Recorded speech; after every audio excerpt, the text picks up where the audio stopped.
And the show's not even started. Good afternoon. I'm speaking to you live just outside. I like to think balding is just God's way of saying, now let's see you get laid.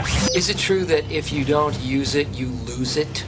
What I'd really like to do is put the greatness of this man in perspective. The hair loss community has a lot to be thankful for, having you as a spokesperson. You mean you just call this guy up? About life and about reality.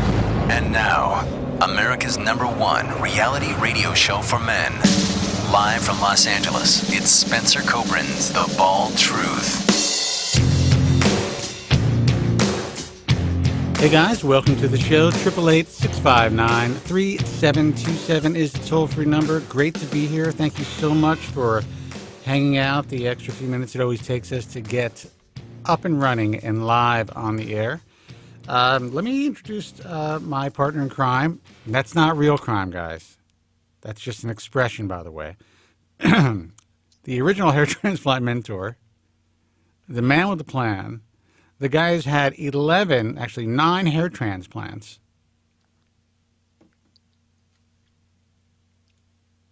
Joe Tillman. How are you, Joe? I love that pause for effect. It lets people think, is that a good thing or is he a real idiot? Yeah, actually, it wasn't really for effect. I made believe it was for effect. I was choking on my beer a little bit, but I did that without making a sound. And now the world knows. Yeah. Well, listen, we are transparent here. We are an open book. We hide nothing here. We hide absolutely nothing. And my monitor is like really in the shot. I forgot to push it back. Anyway, excuse me, guys. This is the Hair Loss Show. Our toll-free number is 888-659-3727. You guys could also call us in the UK, and our UK line is, I'm going to actually put it on the screen now. Let's see if I can make this happen. It is 0203-372-4683. This is a call-in show. We are only doing a 1-hour broadcast tonight. So if you want to call the show, we will stick around for this hour to take your calls. If not, I will let Joe go home early. Got stuff to do. It's that time of year. Holiday stuff going on. Strata meetings going on. People needing me left and right, getting pulled all over the place. And still giving you guys an hour. Yeah. So make the most of it. Pick up the phone and call. I have to say something. This is I just want everyone to take this in the spirit that's meant. This is the holiday season. And I get a lot of like holiday cards. There's a lot of members of the IHS who will send me gifts and they'll send me cards from their office and stuff like that. And there are some guys who just sign the card, that's the way that it is. But there are guys that actually don't even sign the fucking card. Which, you know who you are. It takes a second. Listen, I appreciate that I'm on the mailing list. And I'm not taking that for granted. But, you know, I've been working with some of you guys for 20 years. Like, hey, Spence, happy holidays. Something like that. You know? I got a beautiful... I can just see them writing, hey, Spence, happy holidays. That's it. But I received a really beautiful note. I'm going to say from who. An Atlanta doctor, an accepted IHS member by the name of Dr. Ken Anderson. And he wrote me a really heartfelt note, essentially thanking me for doing what I do in this field. And he said, well, not essentially, he said, this is going to be a tremendous legacy. Are you going to leave a tremendous legacy? Now, first of all, I'm like, I'm not dying yet, dude. But the fact that he took the time, and it was like, you know, it was a nice paragraph. He took the time to write some really nice stuff. And I really appreciate those who are with us, who support our message, who we support, just taking a little extra time to say, hey, what you do is pretty good. We actually appreciate it, and we think you're going to help the field a lot. You already have. And then there are those who just think that we're some sort of a marketing outlet. And that's going to change. That's going to change this year. I've said this before. You know, I'm going to, even if it takes a significant dialysis of this organization, for those who don't fully understand or fully support our message of surgery is a last resort, truth in advertising, the fact that not everyone makes a candidate for surgery. And, if I see, ads that are very questionable, I mean, we're just going to be making some changes. That's it. So far, so good. I mean, the changes we made for 2018 were pretty solid, I have to say. It was a good step. Yeah, but I think there's going to be a couple of different things that are happening. We're going to bring some guys on board who are kind of waiting to come on in January, and we may be not working with a few others. But in general, 2019 is going to be, I guess, a litmus test for litmus test for real hair transplant surgeons who actually want to effect change. If you are accepting the status quo, if you are cowering under your desk, not wanting to share posts, not wanting to get the message out there, not wanting to, take your fiduciary responsibility seriously as a physician, then I don't want to work with you. That's the bottom line. It's a fair position to take. That's it. Just do the right thing, guys. Everybody. And also support the right thing getting done, because if you don't actually openly support it and you hide in the shadows saying, yeah, let Kobren do what he's going to do. We're just going to, put these pins on and go to the meeting every year. That's not good. That's not good. That's not going to work. Sash. Yeah, the sash. That's not going to, it doesn't work for me. It doesn't work for the consumer. It doesn't work for you. You are diminishing your discipline of medicine. And this is the most elegant form and elegant discipline and nuanced discipline of cosmetic surgery, in my view, that exists. I agree 100%. And it's why I get angry when I see the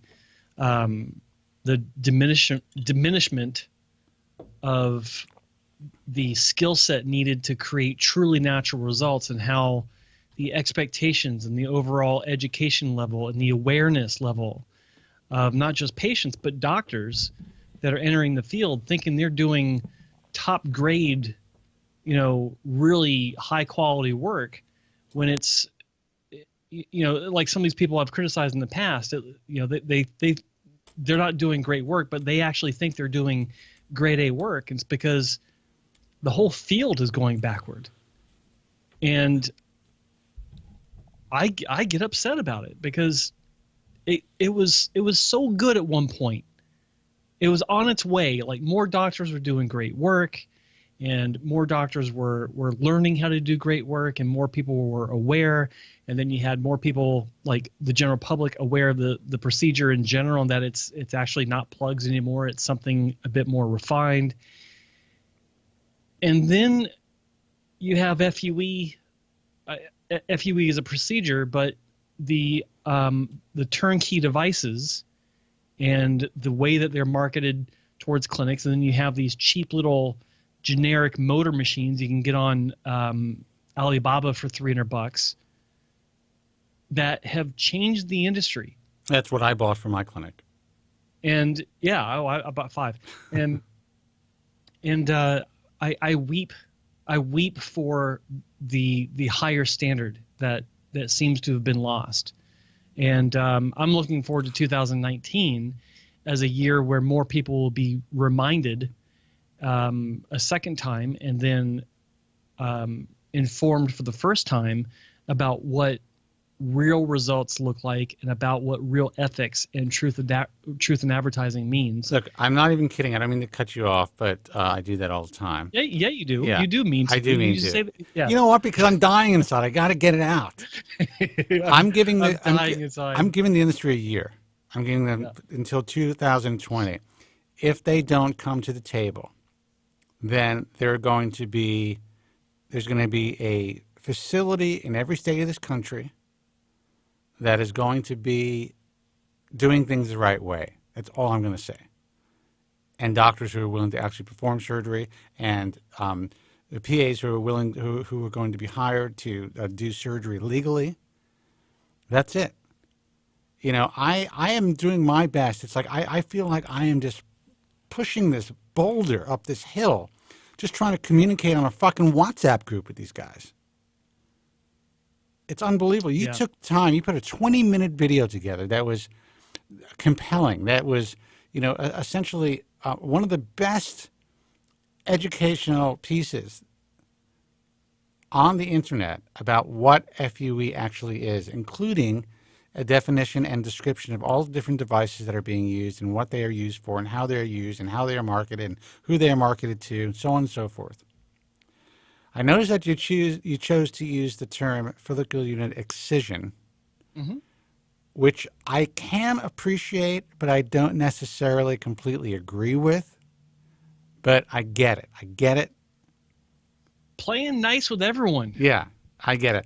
I personally would have described both because I think it's only fair to the consumer because, believe it or not, even though it's FUE, these guys are still, they're like, wait a second, is this something new? I don't think people are going to be looking at it and say it's something new. I don't think they'll even notice, honestly. You mean consumers or doctors? Both. Yeah, doctors might. They might catch that, but maybe. They're scrambling. Maybe. There's a guy down, there's an old guy down in San Diego right now trying to figure the whole thing out. Oh my God. It's like, what is this excision thing? Anyway. And he's blaming the colleague in the same building for the change. Oh, and by the way, I want to make this clear, and I'm not going to name the doctor, but somebody actually utilized our colleague Spencer Stevenson's Specs hair or Specs' before and after images on social media. I saw that right before we went on air. Right. And I can tell you that I have not confirmed this, but at least the physician that they are blaming for this action, I have been in contact with this person. And from what I understand, either a phony account was made and he has been essentially being terrorized by people, by competitors posting phony stuff under his name. And now they decided to use Specs' image. Now, I have to say, even the worst public relations person, even the worst marketer in this field probably wouldn't use Specs' images because most of those images are found on, let's say, resources where it indicates Specs is a well-known advocate in this field and a well-known educator in this field. It wouldn't make sense unless somebody, in my view, wanted to fuck with somebody. So I'm leaning towards the explanation of this doctor because he is just like beside himself. He's like, this is the last straw. I mean, you should have heard this guy. So if Spencer Stevens is listening or anybody who's posting on his post about this particular doctor, give this doctor a break for a while. I'm going to give him the benefit of the doubt because usually what these guys say don't make sense when I approach them. What he described made perfect sense, actually, especially knowing the industry the way that I know it. So, you know, don't jump to conclusions, guys. Don't go out there and try to defame some poor doctor who has probably done nothing. And just to let you know, this is not a member of the IHRS, so I have no financial ties to this person whatsoever. He's just no skin. Yeah, no skin in the game. He's just a decent fellow. And I think that he's being dragged through the mud by possibly a competitor, kind of setting him up. And we know how that is because that shit happens all the time in this field. Yeah. It's just it's just to make the potential for what's going on with this poor clinic. It's like, imagine waking. Well, I can say we've all have done to it. imagine Yeah. that, but yeah, it's just, I mean, like I said, all this unfolded right before we went on air. I just found out about it, and I just think it's hilarious. It's unfortunate, but it is what it is. So listen, give the guy the benefit of the doubt. That's all I'm saying. Listen, I could come up. We could find out that he's been bullshitting me. I don't know, but everything kind of makes sense. And since I know the history of this particular doctor and what he's had to go through over the last year or so, because of a competitor, it makes total sense to me. So, Specs, if you're listening, take that into account. And you probably will be listening to the show. And again, I have no skin in the game. I don't work with this guy at all. So, anyway, watch this. Hey, welcome, Dr. So-and-so, as the new IHS member. 888-659-3727. Let's take a phone call. Hey, you're on the air. Who's this and where are you calling from? Hello. Hi. Hi. Hey. Hello. This is Clay. How you doing? Clay. Hello, Clay. How are you, man? Yeah. Where are you calling from again? Good, man. I'm from Grand Rapids, Michigan. That's right. So what's happening? What's going on? Well, I'm 27 years old. I've been listening to your guys' show now for a couple of months. I found you just searching on podcasts, and I got to tell you, I've been having hair loss since I was about 22, and I got long-ass hair. I mean, I play in a rock band. I'm a lead singer, and my hair is super important to me. So I've concealed my hair very well over the past few years because it's receding, and it's hard to tell when I have my hair covered, you know. Mm-hmm. But it's getting to the point where I can't do it any longer. And I mean, nobody still really notices it, but I do every day, and it's just getting harder and harder to conceal. So, you know, I've been researching hair transplants and everything I can do. I had a consultation probably about 8 months ago, and my right side of my hair was receding quite a bit. My left wasn't at all. And I was pretty premature in the whole field about what hair loss was or what it could be contributing to, because none of my brothers have hair loss. My dad's 65, hardly has hair loss. And I'm thinking to myself, this must be like, you know, either it's a genetic thing that skipped a generation, or maybe it's something to do with my nutrition. So I like go in for a consultation. And of course the guy's sitting there, you know, he's talking to me like, oh, no, you got male pattern baldness, you know, you'll never get your hair back, you know, pretty much wants to get you right in the hot seat. So you went in for a hair transplant consultation, you're saying? Correct. Yeah. I mean, I knew that it was a free consultation. I figured, you know, it was a local place. They're probably just going to want to get me in the hot seat. They weren't going to tell me, oh yeah, get a second opinion, go to your doctor. You might have some vitamin deficiency. Which the pattern of my hair loss didn't really look like that. Now, was the consultant was the person you consulted with a physician, or was he a salesperson or a consultant? He was a salesperson, but it was also the physician came in at the end. Yeah. But the place just seemed super sleazy, and I'm all about second opinions, and they didn't seem very reputable. They didn't have a lot of high ratings or anything like that. I'm like, you know what, my hair isn't terrible yet. I'll push this off a little further. Well, since then, about 8 months ago, it's just gotten worse, and it's been recessing on the left side now. All right, now let me also ask you a question. I don't mean to cut you off, but I want to get some information. Okay. During the consultation with the consultant and then the doctor, did they suggest you get on medication of any kind? They did not. They talked about it. That would be something I would do after the surgery. Right. That's a bad move. First of all, any reputable clinic or physician would suggest, especially from what you're describing, that at the very least you get, if they're going to recommend medication, that you get on medication, come back in a year, maybe 6 months. That's it. Because what you're describing is early onset male pattern hair loss. You're still able to conceal it.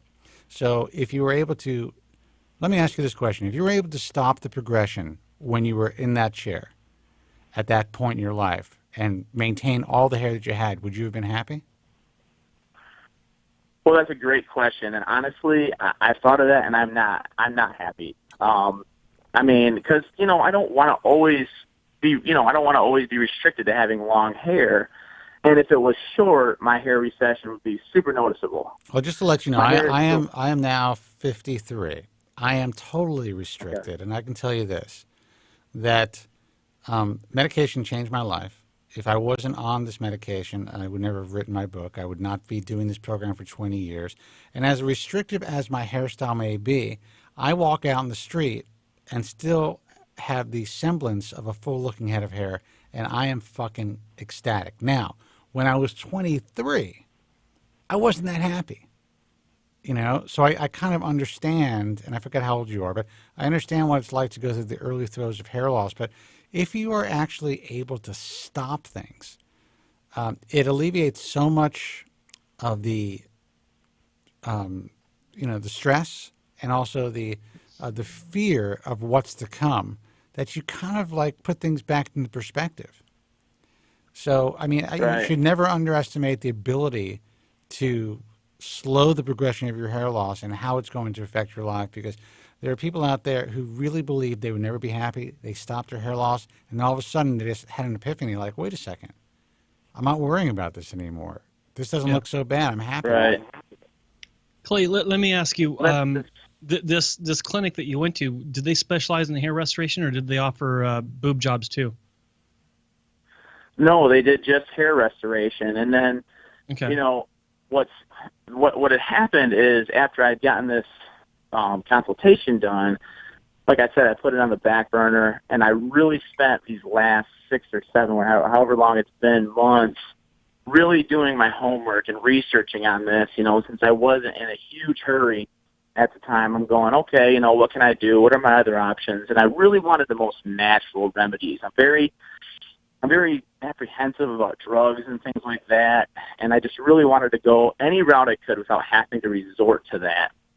And what I had done is I was talking to my girlfriend about it, and I've always been very, you know, I didn't want to be public about it, so I haven't told very many people, you know, it's kind of embarrassing. And I just, you know, told my girlfriend, and she found a place in Indianapolis, which is about 5 hours away from me. And she had told me to look it up. Her friend is in the Botox industry or something, and recommended this place. So I looked it up, and it's called Transitions of Indiana. They're PAI Medical Group or something. Is this a sexual reassignment clinic? Say it again. Is this a sexual reassignment clinic? No. Or gender reassignment, I should say, or whatever they call it. I'm sorry, the name just sounds like transitions. It's like not a name I would have chosen. I just no, I thought that confusing. Same thing actually one point. But anyway, so I looked this place up, and I was pretty impressed. I mean, their reviews were quite amazing. I mean, the place looked very good. I got to tell you, the story sounds familiar. Did you write, because I had an email forwarded to me, and usually when someone says they've made a consultation, my staff forwards me an email, and then just as a CC, and they usually tell people to call the show. Did you write? I did write your guys' show, yeah. And Okay. actually, I've been wanting to get a hold of you for quite some time, yeah. So Okay. I'm excited that I got you on the phone, but I'm glad. So that probably was me. Yeah. Yeah, that probably was me. Well, I remember I just recognized Indiana and transitions. Yeah, exactly. So they reached out to me because I sent in a consultation request. They contacted me, so I did a virtual consultation, which was FaceTime. And that's not uncommon. So that was pretty cool. I liked that. So I submitted a bunch of my, photos of my hair, really pulling it back as hard as I could, really showing all my loss. And I sent them in ahead of time so that the guy, the salesman who was going to be doing the FaceTime meeting with me had them all pulled up on his big PowerPoint. And he's talking to me. He's like 30 years old. He seemed like a real nice guy. I mean, I picked up on it real quick that he was just, he's likable but very salesy. And he had told me he had gotten a hair transplant done at 28, which was 2 years ago, and his hair looked phenomenal. And I'm going, well, I don't really believe that he got a hair transplant. And I'm sitting there like that. That's the first thing that went through my head. And I'm like, well, whatever. So we're talking. He was very nice, very thorough. Really, he really showed me everything he could do. But when he's looking at my hair, he told me right away. He's like, I think you're going to need at least 5,000 or 6,000 grafts. And I'm like, Okay, well, my hair is really not that bad. You know what bothers me about this, and I'm not saying this is not typical, because this is the way this industry still runs, but the fact that you have a guy, not only are you doing FaceTime, which is fine, but you're having a salesman who is not a physician essentially providing you with surgical advice over the internet. It's one thing to step in, have a consultation with somebody, and then the doctor comes in to, kind of reassess your situation and see if he agrees with the education that the consultant gave you. But when it's purely online without a doctor, it always bugs me. Now, Joe can speak to this because Joe understands how the industry works, and Joe has been in the trenches himself for a long time. So this is not an uncommon thing. But the truth is, you're not getting Joe Tillman as a consultant. So yeah. Right. So which means that you're at a deficit already. That's true. Yeah, that's true. No, I agree. I mean, I was skeptical about that. I'm like, well, and I called him out on it. I said, so what you're quoting me is very gray. You don't know. He said, well, of course, but I can tell this is probably what you're going to need. You're going to need a lot of density, blah blah blah blah blah. And he said, to fill in that area, I told him right away, I said, listen, I know I'm not going to get my hairline back to when I was 18. I said, even though that wasn't that long ago, I've always had somewhat of a widow's peak. I just want to make it look good. I want to get I'm on stage all the time. It's what I do for a living. And I'm self-conscious about it. So we talked a little bit about finasteride and things like that. And we went on from there. And he wanted me to schedule he wanted me to schedule a transplant surgery because I talked to him right away. I said, I want to do PRP. I said, I think that's the most natural. I think that given my hair loss has only been a few years, really it's been severe, the last 3 or 4 with a receding hairline, my crown is fine. I said, I'd really prefer to do PRP as opposed to transplant surgery. And he said, well, we can certainly do PRP, but it's rolling the dice. A transplant's a guarantee, which that's correct, right? No. There's no guarantee. The transplant only guarantees that your scalp is being cut. That's all you're guaranteed. Who said it was guaranteed, the doctor or the consultant? The consultant. He's like, well, we guarantee you're going to love it. With PRP, we don't know if your hair is going to come back. And what's the guarantee? They guarantee what? I mean, that's first of all, it's subjective.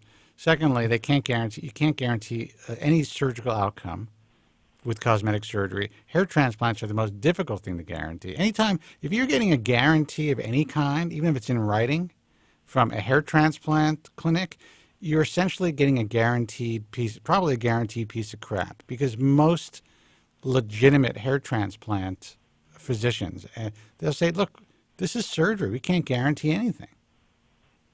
Anything can happen. Right, exactly. Yeah. I mean, this isn't a fucking pair of brakes you're getting for your fucking car, brake pads. Right. So anyway, I'm sorry. I'm very passionate about this. No, you're fine. It kills me when I hear this. I love it, man. I love it when you're saying that. I looked up the site, and it's strange. It's like on the homepage, you got a video screenshot of some woman holding a sign saying "I feel beautiful," and then specs. Hair restoration, hair restoration and hair replacement for men, women, and children. And it's got non-surgical, surgical, and medical solutions. So I was going to say, Transitions is a well-known name in the non-surgical hair replacement realm, and I think I think it's them. And up at the right-hand corner, you got the option of request a consultation or become a member. You can sign up your business to be a part of this large. They're billing themselves become a member as part of a larger overall marketing push where you contribute for marketing materials. And then you get a listing. I'm not 100% sure if that's the same Transitions, but I'm pretty sure that they're connected, and they may be using an outside source. Did you mention PAI? Is that what you said, caller? Yeah, I think it's PAI Medical Group, yeah. Okay. Do you know the name of the doctor who would have been treating you? Yes, I did get that information. His name is Dr. Weishi. Okay. And I looked him up because I talked to the front desk lady yesterday, and I made sure I got his name, and I made sure it was spelled correctly. So he's not on your board, of course. I wanted to get somebody that you recommended, but the closest one was pretty far away from me, and I was just. Well, first of all, I want to make it clear that just because someone is in the IHS doesn't mean you're going to have a perfect surgery either. And what it means is these guys are vetted. They support our message. They have a lot of experience. That means time on tissue. They have a well-trained staff, and they have good, consistent results. But they could still fuck you up. So I always let people know that just because someone is on the IHS doesn't mean you're guaranteeing an outcome. But with that said, we wanted to create a great first place, like a place to start to do your research, and where doctors really had consistent results. So, yeah, I mean, there's a lot of doctors who are not part of what we do. If you ask them, they will claim, well, we don't want to pay to be a part of it. I'm not going to say most. A large percentage of the physicians out there who are not a part of what we do have applied to the organization in the last 18 years, and they have been rejected. Now, there are some, especially the newer guys, who have not applied. And there are also some guys who have not applied who are good at what they do. They do exist out there.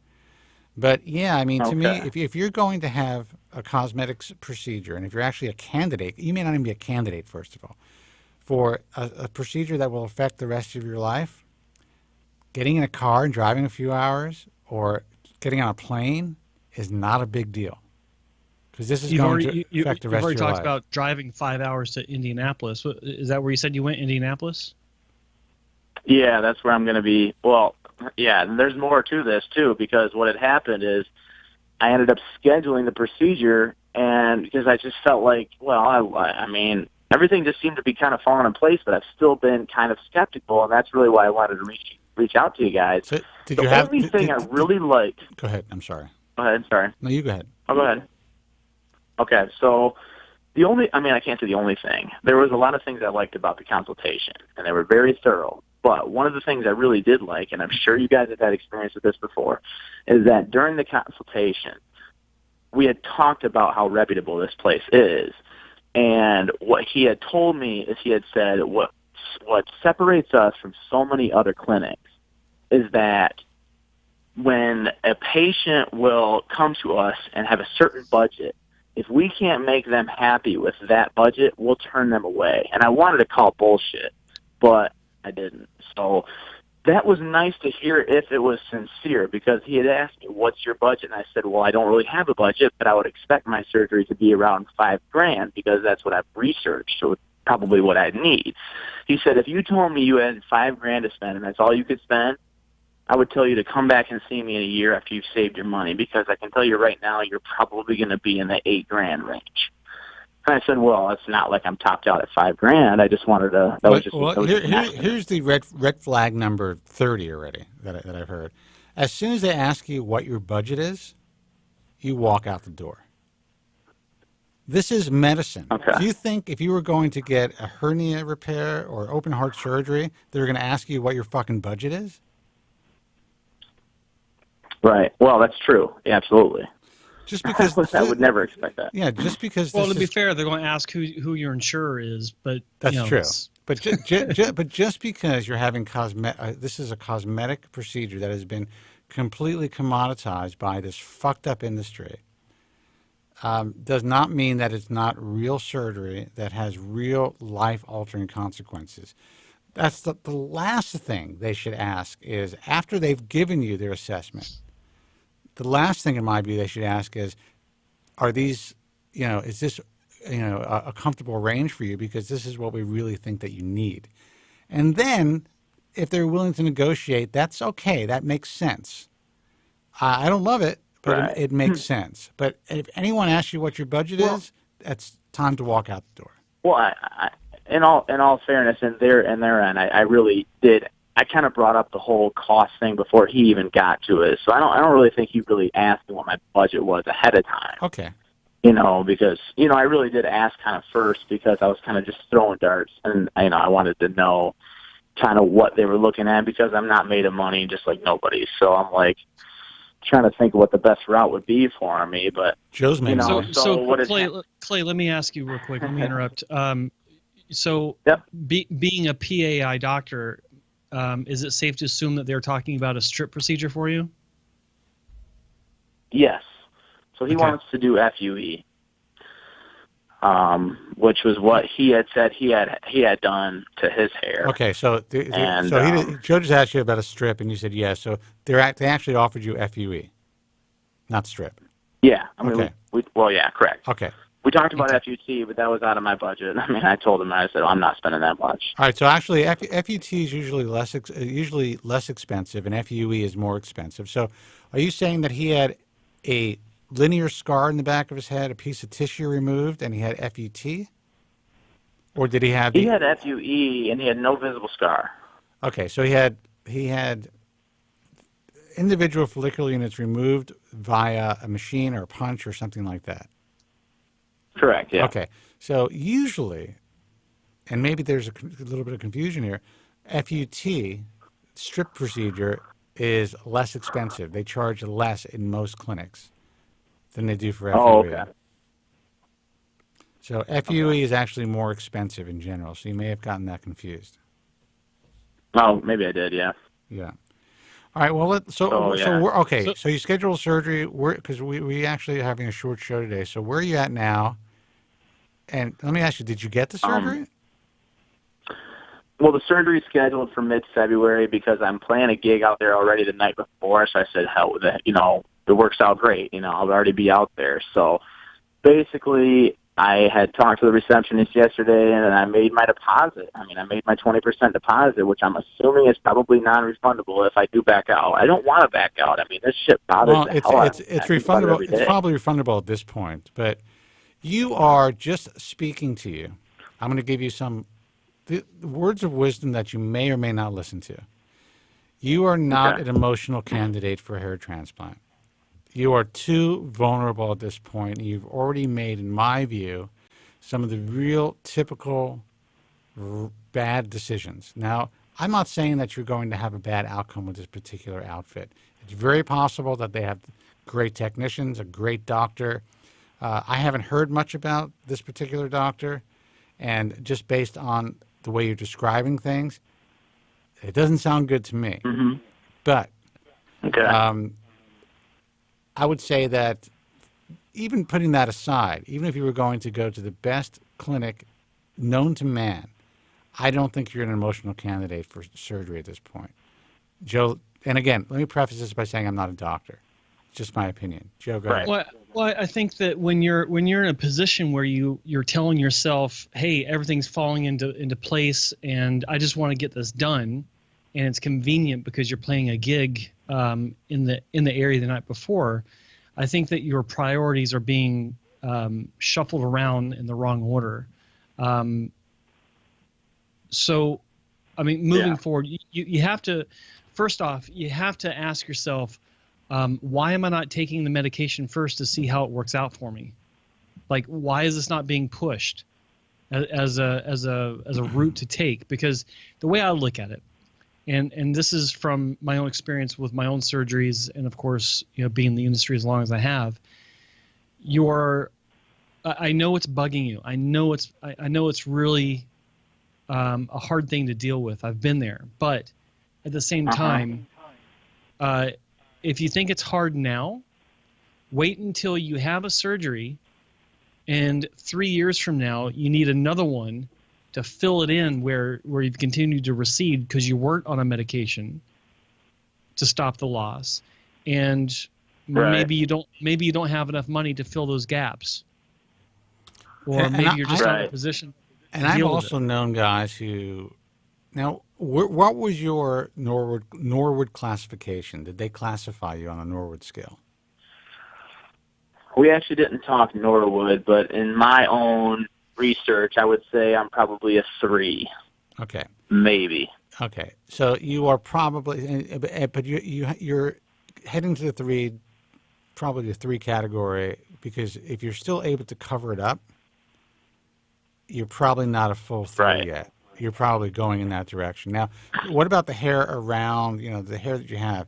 Is that generally in good condition, or is it miniaturizing all around? I mean, it's definitely thinner than it once was, and obviously because my hair is long, I mean, it's past my shoulders, so it's going to look a little. It doesn't look as full, let's say, as it would if it was short. Okay. But I mean, my hair is pretty good. I mean, really, other than that, it's pretty healthy. I mean, it's pretty. What's your family still. history? How's your father's hair loss? How's the men on your mother's side of the family? I mean, my mom's dad. I mean, he's not around anymore, but he had a full head of hair when he passed away. I want to say around 70 years old. My dad is 65. He has normal hair loss for a 65-year-old who has male pattern baldness, but he's certainly not the classic full-on ring of baldness. I mean, he's got a little recession. I have 4 older brothers. All of them have all their hair, perfect hairlines, except for my middle brother, who is 32, and he's pretty bald.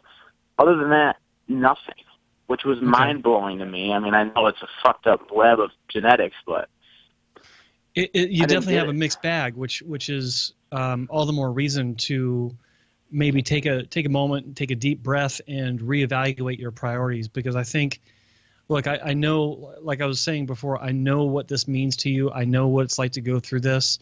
But I'll tell you this: had I known back then what I know now about hair transplant surgery, and Propecia or finasteride was available to me, I would have definitely waited. I would have gotten on the medication. I would have waited at least, at the bare minimum, 6 months, but more likely a year, to see how it worked out for me. I'll tell you, there's a guy that works with a clinic that I work with. He's a consultant for a Rocha hair restoration down in Houston, Texas. He's your age, and had the same issue. Basically a full head of hair, but he was starting to recede in the corners. He wasn't a Norwood 3. He was just a week 2 moving into a 3. And he got on the medication, and even 5 months out, he's experienced an incredible turnaround, like one of the top 5, probably top 5, top 10 turnarounds I've ever seen. And I'm not saying that that's something you would have yourself, but he's at 5 months got a result that anyone would be happy to have after 2 years. But if you were just to reverse your current miniaturization, not even bring down your hairline, but strengthen the hairline that you have and all the hair around it, it's very possible that visually you'll think to yourself, I don't really need a transplant, because the hair is going to look that. And that's what's great about using medication that reverses miniaturization, because it gives you the opportunity to even have an illusion of more hair, just because the density of the miniaturized hair it's getting thicker again. It's reversing itself. You're getting more visual and actual coverage. And the worst case scenario is that you're going to need less grafts if it works for you. Yeah, which means you'll be saving money. That's true. Yeah, which means you'll be saving money. So let me ask you longer. this, guys. I know that you guys are having a short show today. I appreciate all the time you spent with me, but I have a quick question here. So if I were to consider getting on the drug, of course I need to consult with a physician, correct? Yes. Yes. It's not something you just go in and grab. No. It's prescription. You get a prescription from a doctor. Okay, gotcha. So if I were to go down that route, which is something I would do whether or not I have the transplant, but I do like what you're saying. I would love to dabble into that and see what it would do for me. Now, the only real fear I have of this drug, and this might sound crazy because it's totally coming out of left field. I've done a lot of research and I can't find anything about it. Since this drug is essentially altering hormone levels, correct, DHT? Yes. Does it have any effect on your singing voice? That's interesting. That ever happened? I've never heard of that happening. Never heard that. I mean, when I started taking it, I was actually able to sing, which is weird. I'm just kidding. I don't know. I mean, I don't think that it would, and that's a really great question. Okay. I mean, there's never been. There are plenty of actors. I'm sure there's plenty of musicians who are taking it. Well, I know some that are. Well, that's what I thought too. Yeah, I mean, I'm sure there's tons of them that take it. It's odd that all these rock stars just happen to have great hair. Yeah. Well, a lot of these rock stars have had hair transplants. You just don't know it. Yeah. Well, yeah, for sure. That's true. A lot of them have had hair transplants. A lot of them have had. I'm not talking the ones that you do know about. I'm talking about the ones that you don't know about because it's so good. And a lot of them are on the medication. I can't say a lot, but a lot that I know of are on the medication. And hasn't affected anything. So, well, I can say that I speak for a living, and it hasn't affected my speaking voice. So I don't know. I don't see why it would actually. I mean, yeah, I mean, yeah. I didn't really see why it would either, but I just know by it was a thought I had. I was like, well, I never know. No, it's a fair thought, and that's it's smart. how you make your living. So that's it's smart a logical thought. question. Yeah, for sure. I mean, in that instance, since I really couldn't find anything about it or anybody saying, "Oh my God, this really changed my voice," on the internet. I can't imagine it would. So, look, I can tell you this: go down. there's every possible side effect on the internet, including hysterical blindness. You know what I mean? So if there was a single human being on this planet that this affected, you would see it online. Or who believed they were affected by it. So, listen, man, we're going to take another call, but here's my short and dirty advice. I'm not going to be loved for saying this, and it's very possible. I always put my neck on the line, but my advice is it has nothing to do with the clinic itself. I don't know much about it. They could be the best clinic in the industry. I would cancel my surgery if I were you. You are not, in my view, I'm not a physician, but as someone who does this, in my view, you're not an emotional candidate, and you may not even be an actual candidate for surgery at this point because most, in my view, reputable clinics will have you start on medication at least 6 months prior to surgery in your particular situation. Well, unless you completely... What's your definition of an emotional candidate? I think that you are too vulnerable at this point. You're making decisions based on the fact that you're looking in the mirror, you're concerned about, obviously, what your future holds with hair loss, and you're not currently happy right now, and you're kind of turning things like you're like, well, I know this guy was a little salesy, but I know that this was this, but everything seems to come together. That's the red flag for me is that Clay, you mentioned multiple times, seemed cheesy, seemed salesy, but this, but that. It's like you're willing to overlook the red flags to go through with it, which is a huge gamble as far as I'm concerned. And look, that's very true. Here's how you need to feel when you walk out of a consultation. Fuck yeah, that sounds great. I like what they said. They're spot on. They are honest. They told me that there's not a guarantee. I know that I'm taking a risk, but they're assuring me that they'll be with me every step of the way, and that if I have problems, that I can pick up the phone to call them. They'll be around after the fact, after I have the surgery. And you know what? If it doesn't turn out, then I can say I tried. That is the healthy way to come out of this. And it's like, the ideal candidate is the candidate that can take it or leave it. It's like, you know what? I'd like to have some more hair. Sure. So sure, let's do it. Not, I have to do this. It's like, the red flags are there, but I don't give a shit. I want to go through with it with the second clinic that says all the right things. Yeah. And they're not even saying the right things. They're not saying the right things. You should go out there and you should have 5 more consultations before you even think about making a decision to have surgery. Yeah. Yeah, I agree with you guys totally. I really appreciate you taking your time. It was awesome. I'll keep listening to the show. You get it, man. You got it. But listen, do me a favor. If you decide to have surgery, do not call us back. I'm just kidding. I wish you the best of luck, and I would really, really think about it, man. You'll get that deposit back. You just gave it to them. Yeah. And you could always say you just want to. You could say, look, it doesn't mean I'm not going to be back. I just want to think about it a little longer. Yeah, and if they try to say no, then they better lawyer up. I'm just kidding. I don't think you'll have that issue. No. All right, man. Good luck. Thanks, guys. Okay, take care. Bye-bye. Thanks for calling, Clay. All right, bye. Poor guy was a sitting duck, man. Yeah. Sitting duck. All right. We got 6 minutes. You got to go, right? What time? You got to go at 6 sharp? Okay. We got time for a quick one. Okay. That's what I said the other day. Hold on. Hey, you're on the air. You got a few minutes. How are you? Hey, it's Morty from Florida. I'm Morty. What's happening, what's up, man? Buddy? Dude, you couldn't let a real caller call in? Jesus. You want me to hang up? No. I'm quick. I'll give it to you quick. I'm just kidding. Give it to me quick and dirty, man. Quick and dirty. What's up? Not much, man. It's been a couple of days out since I had the PRP. Scalp's a little sore still. Achilles tendon's doing well. Kind of dreading the holiday season because I'm going to be by myself. But I got my two buddies here, keeping me company. I appreciate it. You don't have to be by yourself, and that's what strip clubs are for. No pressure. No pressure. Go to a great strip club like that has a buffet and just get loaded, and you'll have plenty of company, man. You never have to be alone in this world. This is America. I don't think they have that in South Florida, do they? Maybe in Miami. I'm sure. Oh, no, they have buffets in the strip joints, dude. Believe me. I'm sure they do.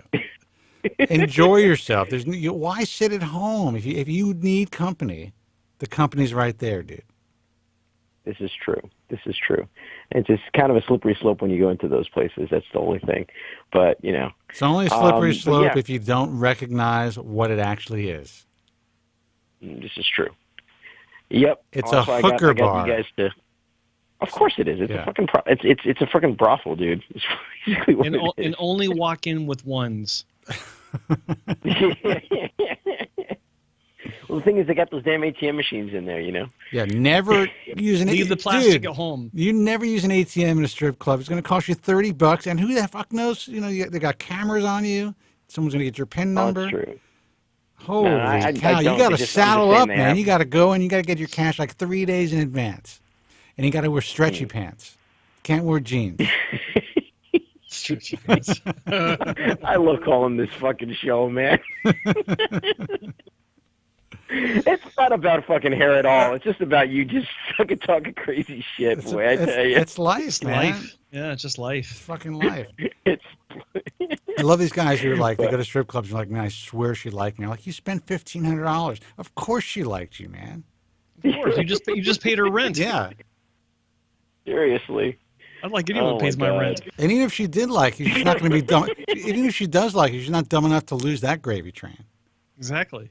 Try to turn your ass into regular, basically. Yeah. I know how it works, The man. moment you say it's getting late, I got to go home, is the moment the next guy is paying for next month's rent. Yeah. There you go. But you know what? I appreciate like sex workers, and even though there's maybe some women aren't having sex who are doing this, I really appreciate the honesty of that. Even though people think they're somehow being exploited. I mean, they may be exploiting guys, but there's a certain honesty about it. Like, okay, this is what I do. They provide pleasure to people. I'm in a fucking business where everyone is sitting on a fucking pedestal. And half these guys are destroying fucking lives, lying through their fucking teeth. And, so that's why, I mean, the hypocrisy of this world, it just fucking makes me laugh when I think about these things. Anyway. Yeah, that's what people need. They don't need hair transplants. They need just to get their fucking... They just need to get their rocks off, basically. Honestly, in the end, I mean, there's nothing wrong with that. That's what guys want attention. They want to feel good. Nothing wrong with that. These people provide an honest service. Sorry, common law, if you're listening, but it's the way that it is. It's the truth. Yeah, look, I can't disagree, man. Yeah. What you're saying, you're speaking a lot of truth, my friend. Well, that's what we do here at the Ball of Truth. Guys, we got to go. Morty, or Maury. Come on, brothers, man. Yeah. You guys have a great holiday season. When are you guys on next? We will. We gonna be on Friday? I don't know. We'll probably be on Friday. Definitely not Tuesday, since that's Christmas. I'm actually going to a plastic surgeon's Christmas party on Thursday. Oh, fun. So it's very possible that I will not be awake. It's very possible it might be the Joe Tillman show on Friday. Yeah, we will see. Let's put it this way. So you got to get all that. You got to get all your gear straight, man. Seriously. His advice was, everyone's trying to get +1, and I'm actually going to this thing alone. He goes, "Don't bring sand to this beach, man." That's what he told me. Yeah. It's going to be all silicon, though. Yeah, dude, I love that. The freakier, the better, man. Seriously, it's like, look where he lives. Yeah. You think he doesn't know that? What do I give a shit? Is this true? It's like if a woman walks by without silicone somewhere or some sort of injection, she's the one that looks like a freak. Dude, in the end, if you're with a woman like that, you don't have to worry about embalming them. when they drop dead. It's true. They keep. Yeah. You keep them in the fucking refrigerator. They are actually well preserved. All right, dude, listen, we got to go. I can only imagine what the stocking stuffers are going to be like at that place. Holy cow. All right, dude. Crazy. All right, listen, we got to go. Happy holidays, man. We got to go. Joe's got a meeting. All right, man. Take it easy, All right. fellas. Take care. Bye-bye. Bye. Good night. All right, guys, we're going to call it a night. I'm sorry for everyone who's been holding on and give out the website. And you know what? We didn't give Hair Loss Experiences their shout out at the top of the show. So, Joe, why don't you give them a shout out? Hair Loss Experiences, great forum. Go over there, check them out. If you haven't registered, do so and say thanks for supporting this broadcast, because by doing so, you're supporting a great message. Good people over there. Also, bellycapelli.forumfree.it, the Italian version of Hair Loss Experiences, and then international-hairlossforum.com, the French version. All great guys, all great people doing great stuff with great patients and great results and it's all great. So go to all of them, register, say, hey, thanks. And I don't speak Italian.